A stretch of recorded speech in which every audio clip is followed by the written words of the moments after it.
everyone, and welcome back to the channel. I'm so happy that you guys joined me in today's video. If you're new here, my name is Keisha. I do beauty videos, hauls, DIYs, home improvement, all that good stuff. If that's something that you're interested in, don't forget to hit the red subscribe button and also to turn on the notification bell so you're not missing any of my uploads, and as soon as I post, you're the first to know.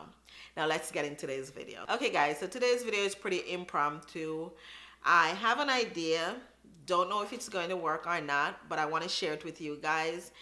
If it does work, you can try it out. So I saw this painting and it had some textures on it, and I really love the painting. When I went and checked it, that painting was like $500. So I was like, no, I don't think I'm going to be splurging just right now. We just bought a house. So I have this canvas painting that I'm going to show you guys in a little bit, that it was actually my mom's, and I hate the art that's on it. Picked it up at a thrift store.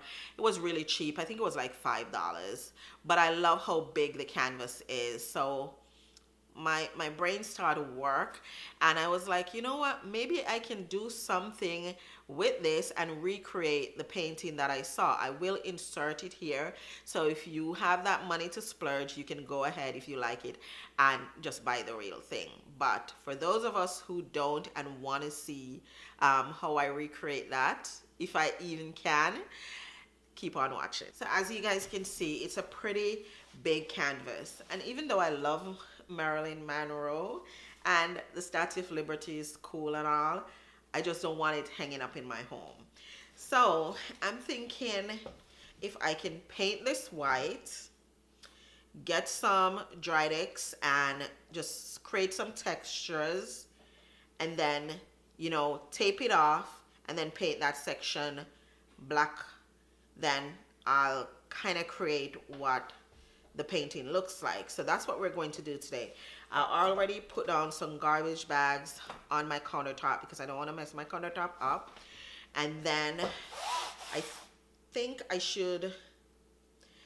I should paint it black first, just do everything black, and then put the textures on, and then cut off the parts that I want to paint white, and then paint over that white. That's what I'm thinking. As I said, this is going to be a trial and error, guys. Like, I really don't know. For my sister out there who wants to go buy that painting, and I'm like, girl, no. Wait until I try this first. If it doesn't work, then fine. So I'm going to turn the camera down so you guys can see what I'm doing. The things you're going to need first: the black paint. You're going to need some white paint, your Drydex, your tape, a brush or a roller, and you're going to need your spackling knife. I'm going to put these to the side and get the canvas up, and we're going to start working on it.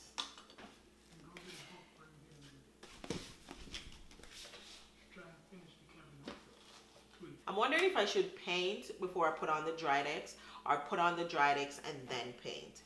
I'm kind of torn. Choices, choices, choices. So I think I'm gonna just go ahead and put on the Drydex first. So this Drydex is actually pink, which I like because when you put it on and it's dry, it turns white, so you can know that, you know, the product is dry. So I'm just gonna go directly in, and I'm just gonna start just dragging it across. Just like that.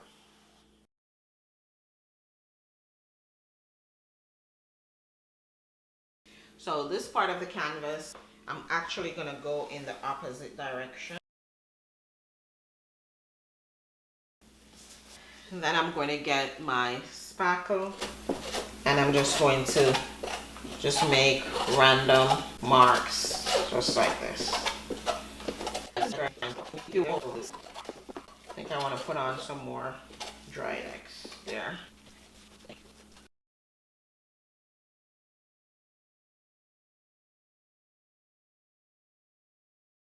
Pretty much use all the Drydex that I have. Kind of wish I had some more, but we're just going to continue with it. So another thing I should have told you guys that you're going to need for this project is a wide teeth comb. I'm going to start making lines going down. So when you're combing it down, just be careful not to take up the dried X. It's going to be divided into, we're going to have part black and part white. So that's why I created two different textures. If you just want the one texture, by all means, you can definitely do that. I'm happy with what I have so far.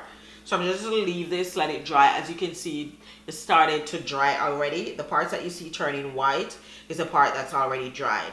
So we're just going to leave it. Probably have to leave it till overnight for it to dry down. Okay guys, so this is the next day. The dried eggs are completely dried. So this is a section that I did with the comb. All that texture there. So this section is a section that I use with the putty knife just to create all these different patterns and just waves. So guys, I'm going to pour my paint in this container here. When you buy the roller, you get the container and the roller. It's like a little kit. So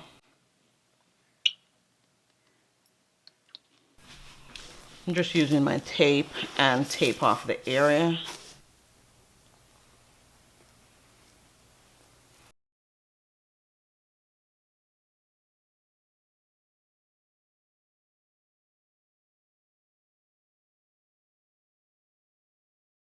Okay guys, so for this section here, I'm actually going to use a brush. I just poured my paint into a container. This is like my DIY container. Brush is gonna take me too long. I'm gonna switch. I'm actually gonna pour the paint. Yeah, this is much easier. Guys, so this is the finished look right here. And I'm so happy with myself for doing this. Like, this came out so good. I love all the textures going on. I love the black and white. I think it just fits this space so nicely. I have it hang in my hallway right now, and I think this is absolutely the perfect spot for it. It's probably going to be its forever home. We'll see how that goes, but I truly do love how this came out. So easy, so affordable. Anyone can do this. You can create so much things with that dried X and a canvas. You can make this more black if you want. You can make it all black, all white. You know, it just depends on what floats your boat. I definitely love the contrast between the black and white, and I love that I didn't bring it in the middle. Now I'm thinking about doing an all black piece as well. So either I'm going to keep this one here, or I'm going to keep the all black piece here. Not really sure yet. We'll definitely share that with you guys, and then you can tell me which looks better. Okay guys, so that's the end of the video. I really hope that you guys learned something. I know I did, and I hope that you recreate this. If you do, don't forget to tag me on Instagram. I'll leave my Instagram handle in the description box and also somewhere in the video. So yes guys, thank you again so much. And if you're not already a part of the family, go ahead and click the red subscribe button, turn on the notification bell, and I'll see you guys in my next one. Bye guys.